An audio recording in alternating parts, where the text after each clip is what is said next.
And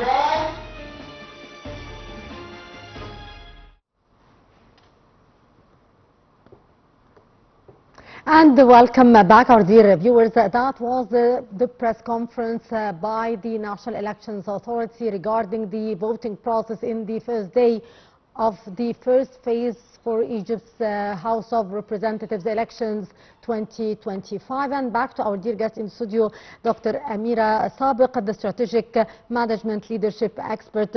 Doctor, a very important day for Egypt, choosing for the House of Representatives, and yet we witnessed a few months ago the elections for the Senate. How do you see the importance of the two houses for the political life in Egypt? The two houses are the ones who are responsible to go deeper into the pain points of the Egyptians in general, in the cities or in rural areas. So the more strong people we have, or the more willing people we have in the two houses, we are going to get deeper into the problems. We can have diverse view for solving them. And when we talk about the two houses with having a bigger number of women in them, this will help us, first of all, to have a good image in front of the whole world that we are encouraging women role, and it will add value to Egypt's image. Women in these two houses, or these two parliaments, they will be able to go deeper into the problems, especially what is related to education, health, youth problems, because women are always closer to their kids at that age, so they know their problems more. The value of these two entities, with the value of the women and the number of women that are good enough to go and cover these areas, I think this will be a big pillar to put our hand on the main pain points in Egypt and to get actual data that we can build our decisions on. Indeed. Doctor, since you have mentioned women, the importance of women in the political life in Egypt, how do you see women's participation so far in the elections? And we do see the role of women here at different fronts. We have seen women as a participant for the voting process. We have seen women candidates and women chancellors also having the polling station and in different constituencies. So how do you see here the role of women in the House of Representatives elections? Women now are taking more confident steps because of the support of the government. They know that they are supported. The look of the society to them, when they look at the women as because we started to see examples of role models, or female role models, so we started to give a push to the women. Women started to have more confidence. They started to to voice themselves in a better way. They started to ask for more political rights for them. I can believe that this time, or this round, what we are having now, we are having at least 25 presence of women in the parliament. So this will be a record. Having this record, with the self-confidence of women that they are getting now, with the support of the government, I believe that women will show diverse view for problems. They can show how they can have a different view for things. In the past, we were having a male perspective, a male point of view. We were neglecting half of the society. We were neglecting the diverse aspect that we can have. Now women, with their support, with their self-confidence, with their culture, with their education, with their seeing other role models in other positions, they started to feel that we can be better, we can add value. So their presence in these two entities will be a proof that women can have a different perspective, that will be an added value to what is going on, and it will help more in our growth plan that we are having now in Egypt. Yes. Doctor, what are the key features of Egypt 2025 parliamentary elections, and how do they differ from previous elections that we have been witnessing? It is quiet elections. We don't have lots of conflicts. it's more peaceful, it's more organized, it is more, it is clear for, it's more transparent, which is very important. I think it can be characterized by transparency, more organization, more diversity. We can also say that this time election, it came at a time that Egyptians are starting to feel we want to recover. So it is supported by people. It is supported by the civil society.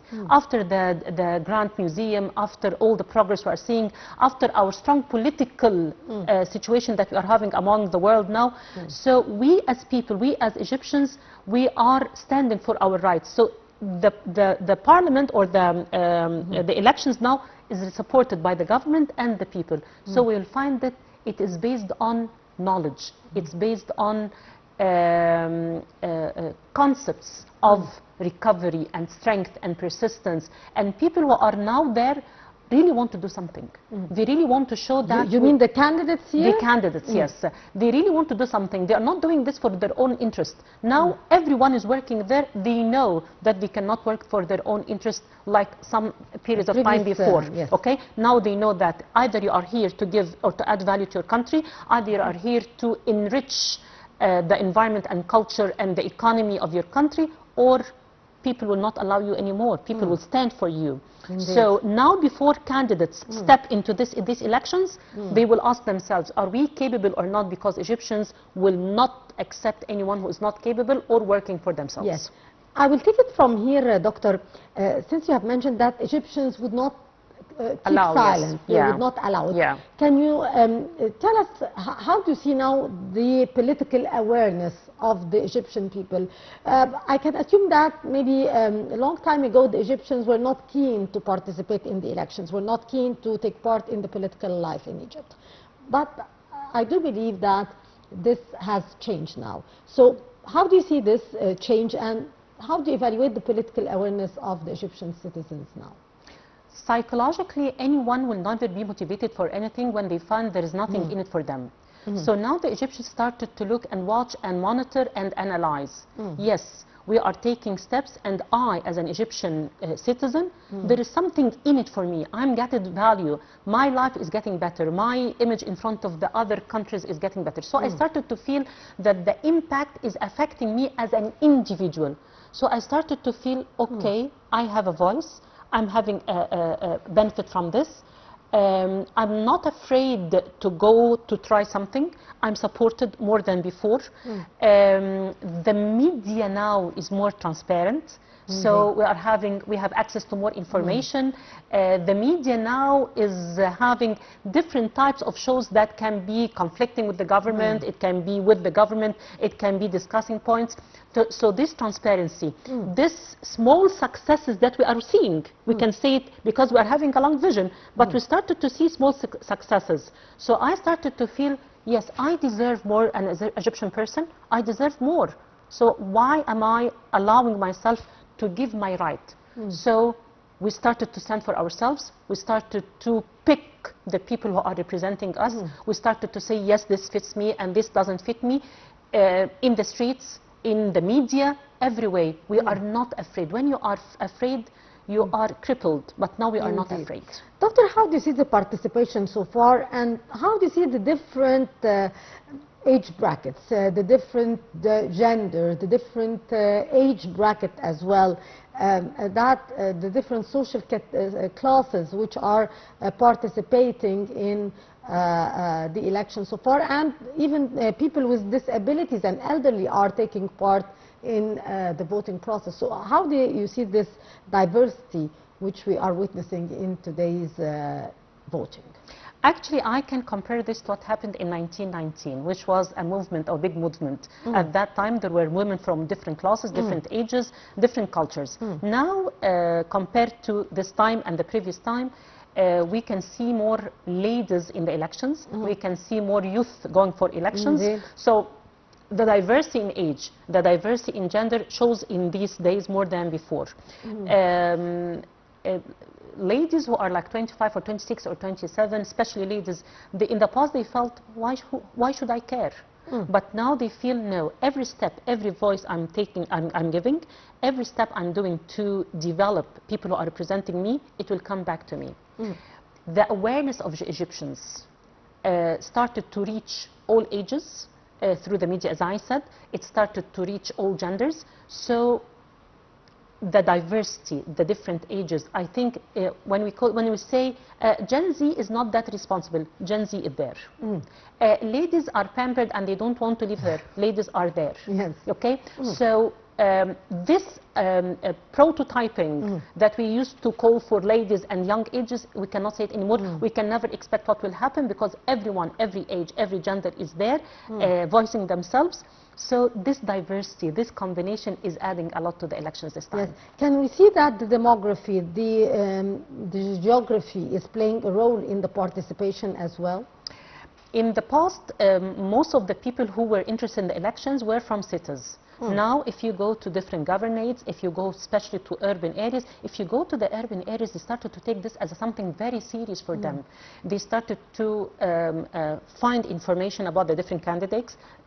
They start to compare. They started to discuss what are you going to offer us? How can we guarantee? They started to discuss things before even they go to elect people. So this kind of awareness, it has never been there before. The distribution of gifts that used to be, the blackmailing of people, the promises, the vague promises that were given, that's not what people need now. People don't need individual reform. They are looking for country reform. So this different perspective of people is helping us to have real elections, is giving us the chance to pick our candidates on competences to make sure that they fit in the place, and people themselves are monitoring, not just the government. So I think this can give a new scent, a new flavor for the elections. Yes. Back to the youth, Dr. Sebek, how do you see the participation of youth, and from your point of view, what could encourage the Egyptian youth to play a role in the political life in Egypt and to go cast their ballots?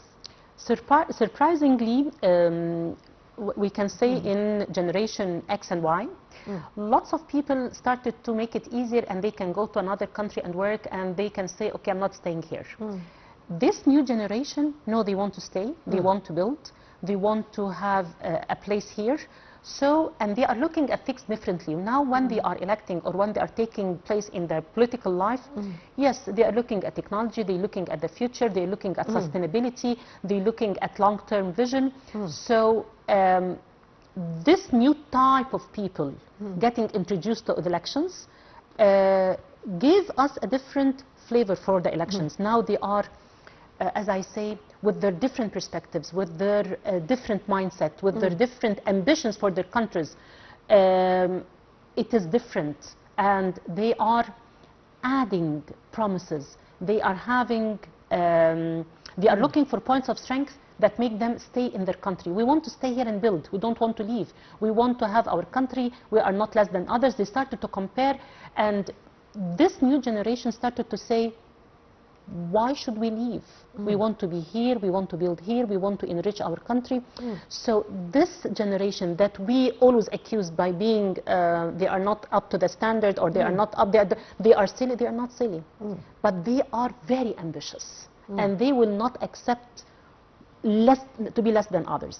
That's why they are working hard, and they are putting effort to be at the head. The role of the social media and the role of the mass media, the normal mass media, in giving an idea, a political understanding of the importance of participating in the elections for the youth in particular, and for the people in general, but particularly the youth who are depending to a great extent on gaining their information from the social media. Okay. Despite the fact that we are having much more awareness through the social media, and there are lots of programs that are explaining things, but I have one reprimand or one blame on the social media. They are still giving it to the generation in a very serious way, strong wording, strong concepts. This generation, they want people close to them, like influencers, like they can be actors. They want people who look like them to speak to them in their own language about what's going on. So if the social media wants to reach these people, it should speak by their language.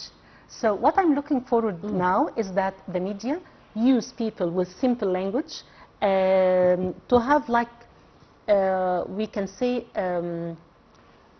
not serious, light show talks, to invite youth in shows and to speak with them about the rights and what we are going to gain, what they should do, what they shouldn't do. So just to change the approach in the way we are talking to the youth. How do you see also the youth participation as candidates, both in the list and as individuals?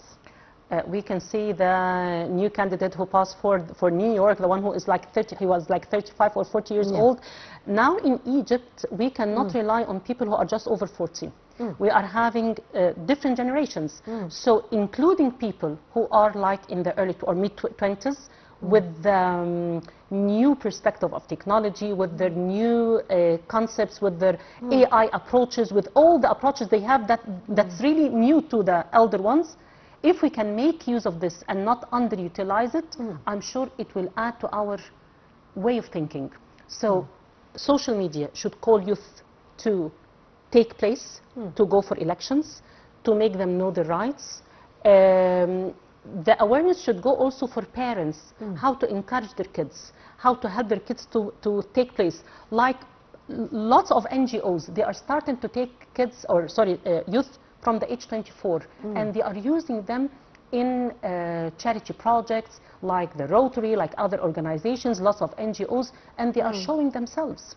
So the media should go for parents to encourage their kids, and there should be light shows to show youth why they should go for election and how to be ready, how they can make themselves ready to represent their country, what knowledge they need, what skills, what attitude they need to be, and we can give them training. Like the National Training Academy now in Egypt here, that is supported by the president. It is really helping youth to become ready and well prepared to be candidates. Yes, and we have seen increasing such academies and increasing such places. It really helped, and the more there are people like this, it will help more and more. There is an awake call, and we have to make use of it. Yes, that would bring me to ask Doctor about how, as you have kindly mentioned, and you mentioned the National Training Academy, how we can increase the political awareness of the youth and train the youth to be political cadres and political participant aware of their political rights in the country. I'm sure that there are lots of volunteers who are willing to go to different places and introduce and speak about the idea and all the details. So why don't we make like committees that go to, they can go to multinational organizations or even national organizations and make gatherings and speak to people and allow people to ask. If I'm in my workplace and I have people coming to visit me in a conference room speaking about my rights and what I can do and how can I go for elections, if people come to me, this will help me, make me more aware. I will go home and speak with my daughters. My daughters will go and speak with their, so it will be more spread. So we need just more volunteering people. It can be the media, it can be volunteering people who can use different channels, online channels, to reach people. We need to reach people now more because you know that people don't watch TV a lot now. They go for especially the young generation. Yes. So they are all the time on the social media. So we can go to them through social media. We can go to them through interesting events, and we can have like a talk about this among the event. So indirectly or directly, we can attract people. And again, when these people know that it will, how it will add value to them, what's in it for them, definitely they will be enthusiastic. They will be ignited to be part of the, as I call it, recovery project in Egypt. Doctor, what about the main reason that would encourage youth to have a say in the political life in their country? Youth don't want long-term goals. They are not that patient. Youth want small successes. So when the government says, okay, we are having a long-term plan, but you are going to see successes, short-term successes. I, as a youth, I lack trust. I lack trust because I'm looking at everywhere in the world, so I don't know who's right and who's wrong. Okay, I have opinions from Egypt, I have opinions from other countries, so I, as a youth, I don't have trust in anybody. I want to have trust in my government, so when you give me promises, I want to see success. When I see success, I will trust, and when I trust, I will be committed, and when I become committed, I will give you help as an individual. And if every individual becomes committed and gives help to his country, we are going to get the maximum benefit, the maximum results from our youth. What could be also the role of the universities and youth centers on playing a role in increasing the youth's awareness of the political life in Egypt? Okay, I'm a university professor, so in every university there are some professors who are very close to students. Indeed. Okay, they feel comfortable, they trust them. So every university should arrange like a big conference with the professors who are trusted by students and showing them stories from the past, showing them, because sometimes I don't know what progress is going on in my country. Sometimes you can sit with a youth and say, sometimes, not that much, but I cannot see any progress. What will happen? I don't know what, they don't have enough information. So if I get youth who is 18, 19, 20, 21, and trusted professors are talking to them and giving them, you don't know what is happening, let me show you. And in a funny way, they can show them the progress that is taking place in the country. These students see these professors as role models. If I, as a professor, with my passion for my country, with the knowledge I have, with the care I have about my students and my country, show them, yes, we are having progress, and if you have a role in progress, you will add more and more. If I, as a professor, show them the role that they can play and how much it will add to the country, I, as a student, will say, I have my kids, whatever is said by their favorite professors, they will say amen. So if I, as a student, see my professor talking with that passion, definitely I will leave the room with the same passion, and I will spread it. Passion is contagious. Indeed. So professors, teachers, leaders, people who are in charge, if you have the knowledge, please transfer it. If you don't have the knowledge, seek it and transfer it. How again we can use the social media and the media for delivering these very important messages, Dr. Okay, social media now, most of the kids are watching Reels and TikToks. Yes. Okay, so no, I want youth to watch a show for 40 or 50 minutes. They will not. They have to. They will not. Things did change a lot. Definitely. So why am I waiting for them to change, to get adapted to my old way? Why I, as a social media, I have to go to them. I have to go to them because I need them. I need them to know me more, to trust me more. I need them to be enthusiastic about what I'm saying. So I can say it in a reel. I can say it in a short movie. I can say it in a fun event. I can reach them their way. These people are very smart, by the way. They will not go for long talks. They will not go for lectures. They want people they trust to give them a short talk, to tell them what's in it for them, and that's it. And then to show them the steps and take by their hand to be part of this reform we are seeking. Yes. For us as citizens, as voters who are going today and tomorrow for casting our ballots, and in the next phase as well, what should we expect from the House of Representatives and from the Senate as well? What should I expect? What should be topping the agenda for me as a citizen to encourage me to go and cast my ballot? The first thing is that these representatives should go to real people and to put their hands on all the pain points they have. Okay, so as we can call it, they have the first step that they have to go for is an analysis for the current situation. After they do the analysis and they know all the weaknesses and the pain points of the people, they should start to put a plan with KPIs. Okay, these are the pain points of our people and these are our resources. These people, if they cannot put their hands on pain points and what resources we have, they cannot mix and match between them. They are not fitting in the place. So if I'm one of these people, the first thing I'm going to do an analysis for the current situation. I'm going to look for all the pain points that people have. This is step number 1. Step number 2, I will set them in priorities, because I cannot do them all. I can go for, there's a rule called 80-20. 80-20 means now if after collecting all these pain points, I find that people have like 100 problems. I cannot work on the 100, of course. Okay? I have to pick the 20% that if I work on them, it will show big success. So set priorities. Setting priorities, and to start working on the things that they will have a big reflection quickly, that people can see that we are working. And when people see our quick success, I can pick 20% of the problems, but I will pick the 20% that if I solve them, they will solve the whole problem with 80%. That's the rule of 80-20 that I'm saying.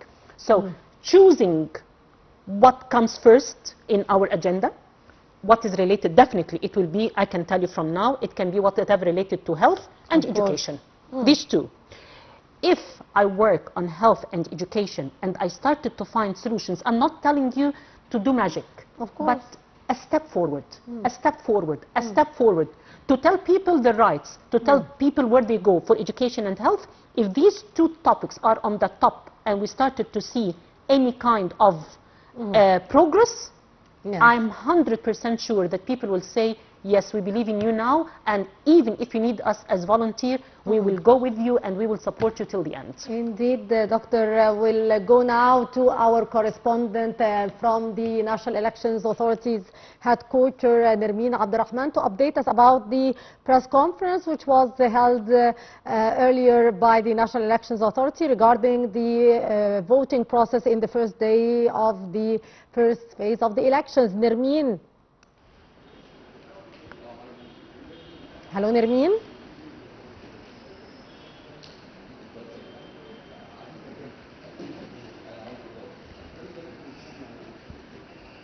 Can you update us about the most important point that came in the press conference held by the National Elections Authority regarding the voting process in the first day of the elections?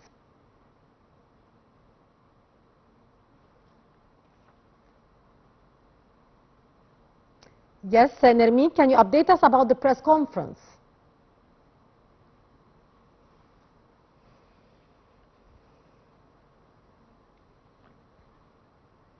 And I do believe that we have a technical problem getting our correspondent Nermeen Abdurrahman, and back to you, Dr. Amira.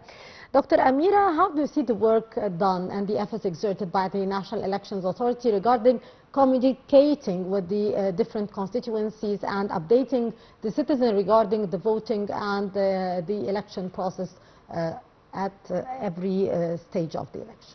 I believe that the inauguration of the museum at the beginning, it